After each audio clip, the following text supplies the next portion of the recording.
Hey guys, it's Share the Truth. Welcome back. And today I have an interesting video. I am going to be talking about Lana Del Rey's newest poetry audiobook, Violet Bent Backwards Over the Grass. I'm really excited about this book. I myself am a poet. I never thought I would be on, and now I hope I never land. And of course, I was interested in listening to what Lana Del Rey had to say. I am quite a fan of her. I know that she is a very good writer. And one of the things I love about Lana Del Rey is her ability to capture longing. And I did start reacting to this poetry book, but then I realized I couldn't react to it because I was listening to it. And that's how I respond to poetry, is I take the time and I listen to it and I listen to it again until I'm able to feel what the author was trying to say. And it's different from music. With music, it kind of has a rhythm and you can stop it. But with poetry, it takes a lot to digest poetry. First of all, I really like this poetry book. I really like this poetry audiobook. I think Lana did a really good job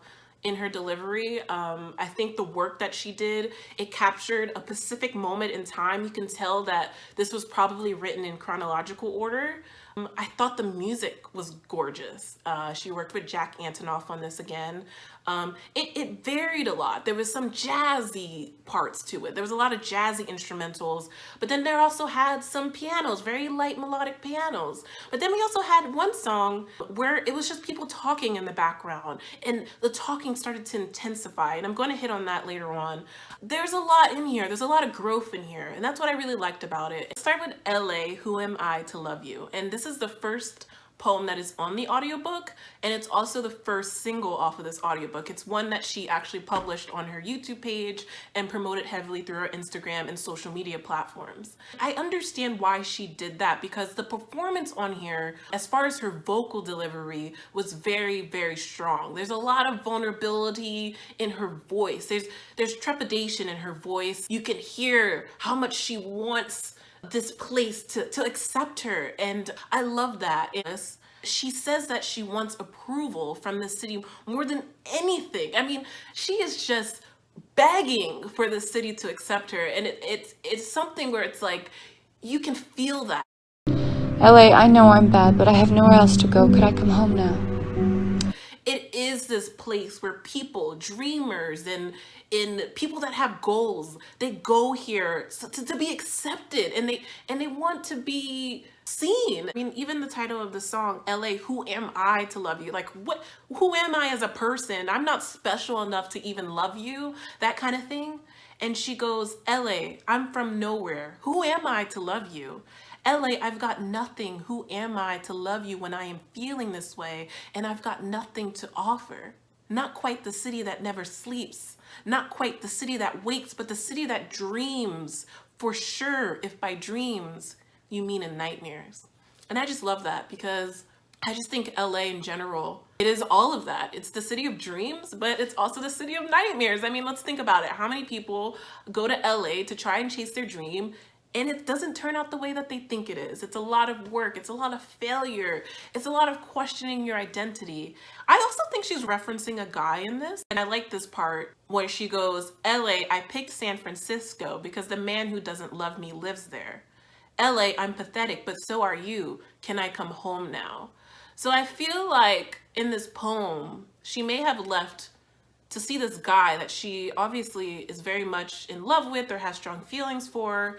And when she leaves for this guy and she has this relationship of sorts with this guy, it only makes her remember how much she loves LA and how much LA is a part of her. And as she leaves, she starts to have this realization and she starts to wonder, can I even come back? That's what I get when I read the poem, because there's just this longing, like, is it too late now? Am I still good enough for it? Can I come back? Am I able to come back? Am I worthy of that? I mean, the way she personifies LA in this poem is just so gorgeous. And it's just like anybody can relate to that feeling of wanting to belong in this particular place and wanting to go back to this place that you now realize is home, is a part of you. So the next track that Lana Del Rey has on her poetry book is The Land of Thousand Fires.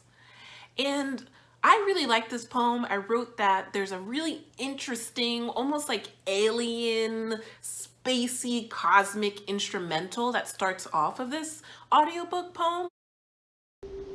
Two blue steel trains run through the tunnels of your cool blue steel eyes. It really kind of just draws you in. You feel like you're in kind of this extraterrestrial space.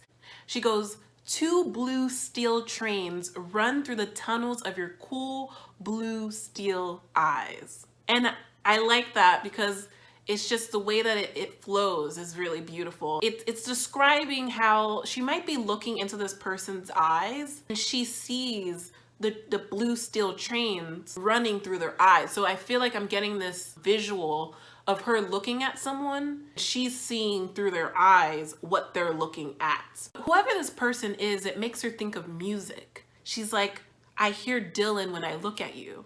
I also noticed a theme, and this is something I've noticed a lot with Lana Del Rey, and she's spoken about, is how she likes masculinity.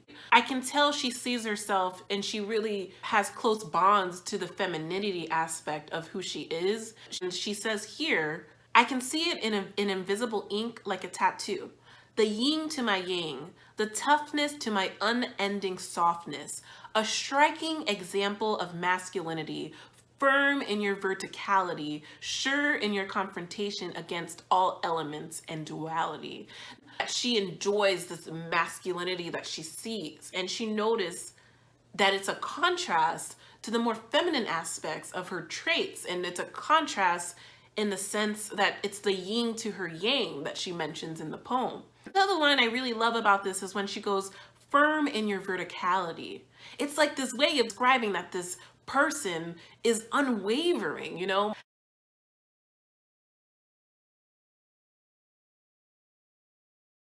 They all kind of relate to each other, and they're all metaphors for each other in this poem. And I would love to know what you guys thought about that. But I really love the alliteration in here. I love her delivery in this. I love the instrumental. This is probably one of my favorite instrumentals throughout the audiobook. I got a lot of thoughts on this. I think I might have to sit on this poem a little bit longer to get a better interpretation. Okay, so the next one I have is Violet Bent Backwards Over the Grass. Now this is the title track of the audiobook. It's touching on elements of innocence, and we have some really relaxing, airy instrumentals in this track. She has this moment, the poem is called Violet Bent Backwards Over the Grass, which initially when you read the title, you thought it was about a flower, obviously. I mean, that's the first thing that comes to my mind. But she's actually referencing a child that she sees at this party, and this child kind of gives her a new perspective. And then I walked through the door past the open concept and saw Violet bent backwards over the grass, 7 years old with dandelions grasped tightly in her hand. Arched like a bridge in a fallen handstand, grinning wildly like a madman, with the exuberance that only doing nothing can bring, waiting for the fireworks to begin. And in that moment, I decided to do nothing about everything. And I feel like reading through this poem, she may have had some kind of decision that she was going to make out of spite or out of anger or pain. And by seeing this child just innocently enjoy life and find beauty in dandelions and sit there and have fun and just be a child and be innocent, she realized, you know what? That's what I want to do. I want to live in the present. I want to move forward. I want to not think about these things and just be a child again and enjoy the beauty of every moment in life. It took a child for her to realize that, and I just love that because I think you can just learn a lot from children. Okay, so the next poem in the audiobook is Past the Bushes and Cypress Thriving. What I like about this poem is it's very direct, very soothing feel to it. It's very authoritative, but in a beautiful way. She's looking at herself in the first stanza. Your fingers wiping oil on the paper with precision, with decision like an artist never seen yet, with a vision. First of all, I love the rhyme scheme on this. I mean, there's just these little rhymes that she's sneaking in, not only at the end of the line, but also in the middle of the line. It flows so melodically, precision with decision. This kind of elaborates a certainty with her actions, a lack of hesitation. She has confidence here. She compares herself to an artist, And I like that stanza where she gets, with decision like an artist never seen yet with a vision. Now, when I hear that, I think about the purity of being a new artist. And this is something that has been looked at, but I don't think enough people think about it. First thing that you ever create, the first thing that ever gains recognition, especially massive recognition, you're always going to be kind of known for that style. And it puts this pressure on you. And not only does it put this pressure on you, but it changes your art. Love is rising, no resisting, cheeks are flushing, now you're living. These specific stanzas that have these syllabic verses, which are verses that have a specific or fixed constrained number of syllables. And you see that when she goes, love is rising, no resisting, cheeks are flushing, now you're living. So you get 4 syllables in each line. And I love that because it just adds a more direct lack of hesitation. And it's very intentional. It sets up a specific tone and rhythm that really takes you into the moment of how firm she is in her convictions here. So next we have the poem Salamander. I've heard of salamanders being used in a lot of different ways. And then I was thinking about like salamander blood, which was, I realized why I was thinking about that is it is a reference to Harry Potter. Salamander will often reference like a period of transformation or metamorphosis because obviously salamanders are amphibians and they go through a period of transformation. So I don't know. I think that that was very intentional. And it could be interpreted a lot of different ways. So tell me what you think about that one, because I thought that was really interesting that she's like, get out of my head, salamander. Like, why a salamander? I can't seem to blow off enough steam to get you out of my head. Soul cycle you to death, run you out of my blood to San Pedro. And yet everywhere I go, it seems there you are. So she's struggling to get rid of this person out of her mind. And it's like, no matter what she does to distract herself, it's impossible. They just keep staying in their head. She says, I don't want to sell my stories anymore. Stop pushing me. Some stories aren't meant to be sold.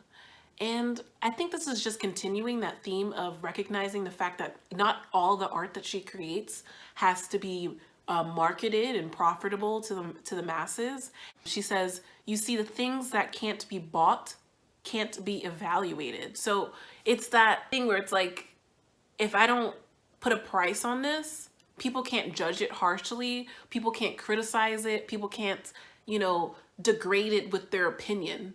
And that's the whole point of art. Art is not supposed to be judged and criticized so heavily. Art is who we are. It's part of our expression. He says, and that makes them beyond human reach, untouchable, safe, otherworldly, unable to be deciphered or metabolized. Something metaphysical, like a view of the sea on a summer day, on the most perfect winding road taken in from the car window. She's appreciating nature, she's appreciating her art, and she's appreciating everything in its most simplest form, which is just expression. We are people that express ourselves, even if it's not through art. All of us have a form of expression that's very natural and that doesn't need to be monetized. The next poem that I wanted to talk about was Never to Heaven. So this particular poem talks about staying in the present, which is a clear theme throughout the book if you haven't noticed. Obviously, this is something that we all struggle with. May my eyes always stay level to the horizon. May they never gaze as high as heaven to ask why. May I never go where angels fear to tread, so as to have to ask for answers in the sky. The whys in this lifetime I've found are inconsequential compared to the magic of the nowness. And so she says the answers to most of the biggest questions we have are just, we don't know. Like, we just have no idea. It's just better to stay grounded and to not go to that part where you're asking all these big questions. It's better to just enjoy each moment instead. One of my favorite stanzas in this piece is when she says, I'll be up early to rise though, of course, but only to make you a pot of coffee. That's what I was thinking this morning, Joe. That it's times like this is the... She says she's making a pot of coffee, and then she says, "That's what I was thinking this morning, Joe." There's a lot that this guy that she's seeing doesn't know about her, and the fact that he doesn't know all of these things about her really, really frightens her, and it makes her scared about the future. But instead of dwelling on that, she's choosing to stay in the moment and not worry about it. And you can see that clearly where she goes, "There are things you still don't know about me. Like sometimes I'm afraid my sadness is too big, and that one day you might have to help me handle it." Any of us that's dealt with mental health can relate to that. It's like, wait till you meet my depression, wait till you meet my anxiety, wait till you meet everything that I go through. Like, are you going to be able to handle me then? And then she goes on to say, in this moment of self-realization, that she's going to be okay. And she knows she's going to be okay because she is the person that is going to make her okay. She is her strongest fighter. And even if everything falls astray, she knows she'll be able to recover because she has herself and she knows how to heal herself. Okay, next we have the poem Sports Cruiser. It's this process of LANA getting over this relationship. It's just her talking to us about her experiences, trying these new skills and activities to try to just move on. Don't tell anyone, but part of my reasoning for taking the flight class was this idea that if I could become my own navigator, a captain of the sky, that perhaps I could stop looking for direction from you. And what I love about this poem is she uses the process of learning these new skills as a metaphor for some of the weaknesses that she has in her life. And she even comes to this humorous recognition that she's probably never going to be good at flying a plane because she's not a pilot, and she's not going to be good at navigating a boat. But she's able to find the metaphor in these experiences because she's a poet. Okay, so the next poem in this audiobook was Tessa Di Pietro. So this healer gives her some advice, right? And she's like, okay, so she basically tells her a way to ground herself more. She says too much energy is in front of you and above you. And she tells her these like things that she can do to kind of ground herself more. Said, okay, one thing you can do is picture the floor rising up to support you and sink into the back of the bed that's behind you. Too much of your energy is in front of and above you. And LANA, instead of listening to her, she starts to think of Jim Morrison. She compares herself to Jim Morrison as to say, like, maybe an artist has to be that way. Maybe an artist has to have their energy going above them and in front of them because that's just who they are. They cater to people and fans and things like that. And so in a humorous way, she goes, oh, she responds to that by saying, a singleness of focus is the key to transmission for an emphasis on developing inner tuition. Close your eyes and feel where you hold your attention. If it's in the back of your eyes, walk it down to your heart center and make that the new place from which your thoughts enter. Clairvoyance comes from this simple function. And so after giving that like very elaborate answer, she just nonchalantly at the end goes, oh, and Jim died at 27, so find another frame of reference when you're referencing heaven. And have you ever read the lyrics to People Are Strange? He made no sense. And I just love that because it's like, it's so direct. It's like, stop looking up to these celebrities. Even the people that you most aspire to be like have their own issues. And, Jim Morrison died at 27. He was part of the 27 Club. And that's extremely heartbreaking. Let's not undermine that in any way. And I really feel for that. But that just goes to show you that he was struggling with his own demons. And we don't know what people are struggling with. Humorous poem, but almost in like a dark humor way. And I really enjoy how this one was written.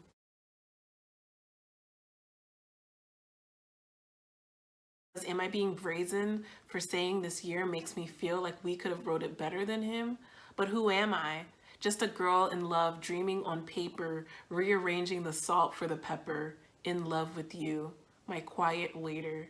Summer, blue, forever. Call me when you're done with work. I'll pick you up later. It's just love, it's just love. I think that this man that she's with is catering to her in some way. Obviously meeting her needs. Okay, so the next poem is What Happened When I Left You.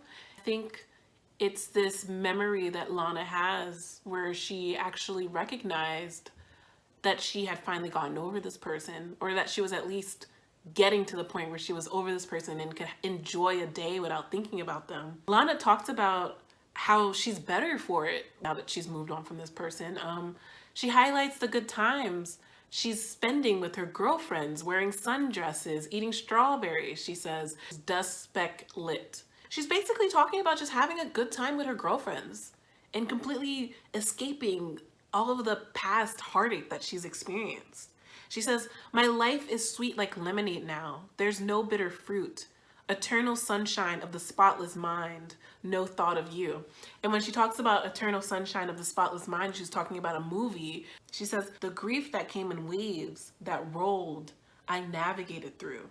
Now everything I have is perfect, nothing much to do. Just perfect florals, green embroidered chairs, one dress to choose. And it's just this moment, and I love how she uses all these descriptive words and adjectives that really put the image in your head of this experience that she's having. She's basically saying, like, my life that used to be about heartache and used to be about thinking about you has now just come down to choosing what sundress to wear. Happy. You thought I was rich, and I am, but not how you think. Yes, she's rich, you know. She talks about this. She acknowledges that, and I love that she's so honest about that, because she could have downplayed the fact that she's not aware of how much money she has. She even talks about keeping receipts from the movie theater, talking about all these specific moments in her life that mean something to her. Because she's abundant in them. And that is what she applies value to in her life. And that is ultimately what makes her happy and what her definition of happiness is. Okay, so next in the track list, we got to My bedroom is a sacred place now. There are children at the foot of my bed.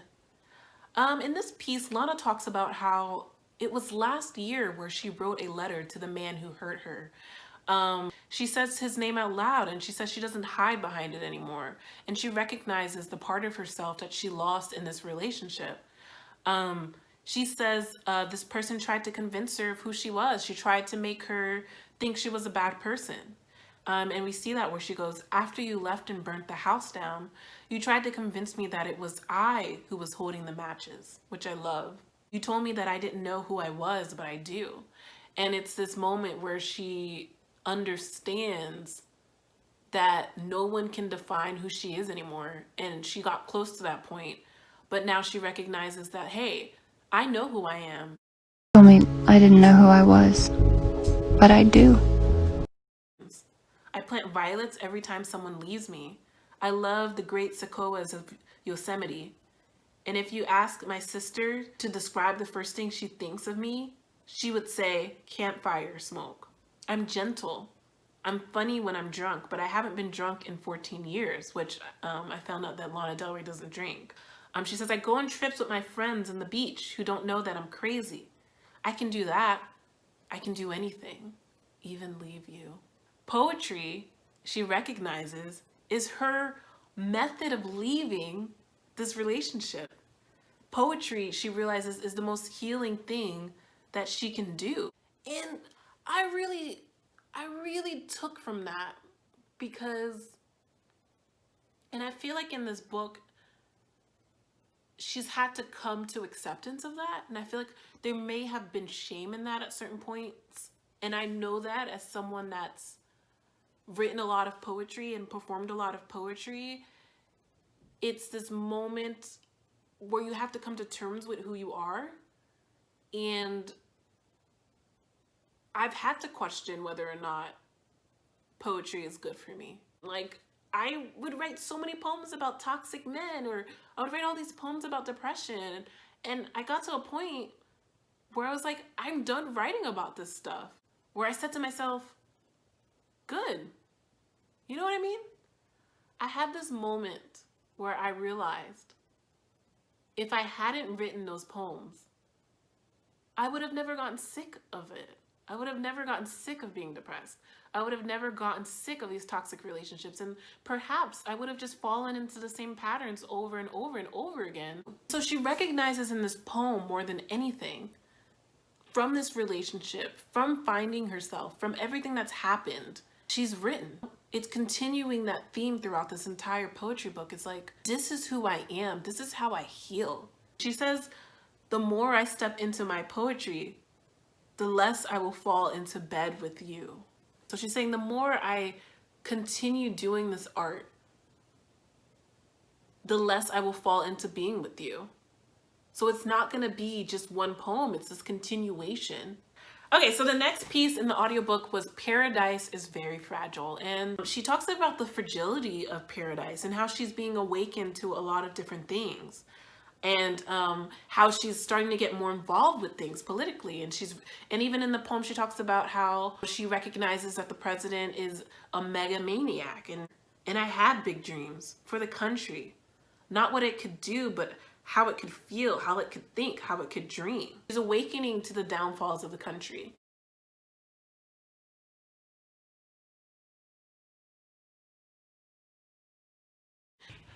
So last we have Barefoot on Linoleum, and this poem talks about how LANA doesn't want to stray away from her tendency to write because she's aware of the fact that she has a lot of stories to tell, and she uses Sylvia Plath as an example of that.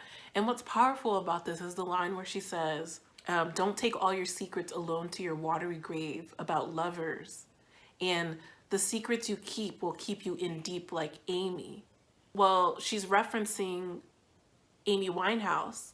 And it's funny that she mentions Amy Winehouse because she was a part of the 27 Club, just like Jim Morrison was.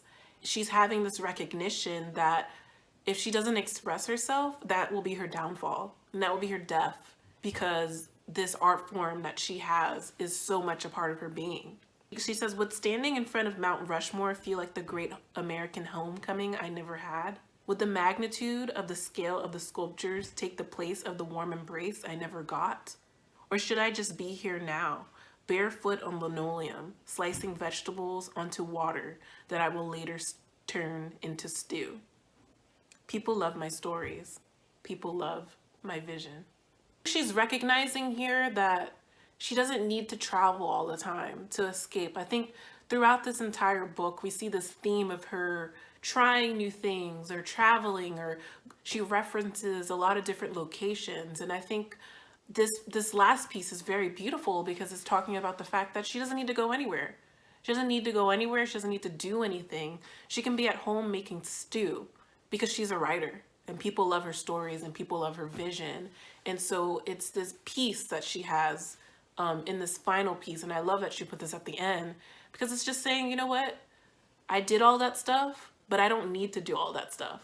That was a part of my journey, but it doesn't need to always be a part of my journey. And just being myself, who I am, my intrinsic self is enough. And so overall, I really enjoyed this book. It's definitely something I would go back to.